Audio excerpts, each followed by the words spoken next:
صدر تلنگانہ کانگریس ریونت ریڈی کوڑنگل اسمبلی حلقے سے کامیاب قرار دیے گئے ہیں، جنہوں نے حکمران جماعت کے امیدوار پی نریندر ریڈی کو 30,000 سے زائد ووٹوں کی اکثریت سے شکست دی ہے۔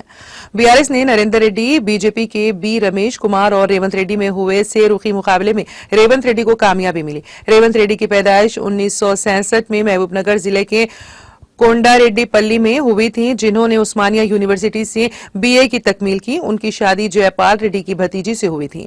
اس جوڑے کو ایک بیٹی ہے۔ ریونت ریڈی سال 2006 میں اپنے طالب علمی کے دور میں ABVP کے رکن تھے۔ انہوں نے ادارہ جات مقامی کے انتخابات میں آزاد امیدوار کے طور پر کامیابی حاصل کی تھی۔ وہ مدجل منڈل کے ضلع پریشد رکن منتخب ہوئے۔ سال 2007 میں وہ رکن قانون ساز کونسل منتخب ہوئے اور بعد ازاں تلگو دیشم میں انہوں نے شمولیت اختیار کی۔ وہ 2009 میں آندھرا پردیش اسمبلی کے لیے کوڑنگل حلقے سے منتخب ہوئے۔ انہوں نے 2014 میں غیر منقسم AP میں کوڑنگل سے مقابلہ کیا تھا اور 14,614 ووٹوں کی اکثریت سے کامیابی حاصل کی تھی۔ بعد ازاں انہوں نے کانگریس میں 2017 میں شمولیت اختیار کی تھی۔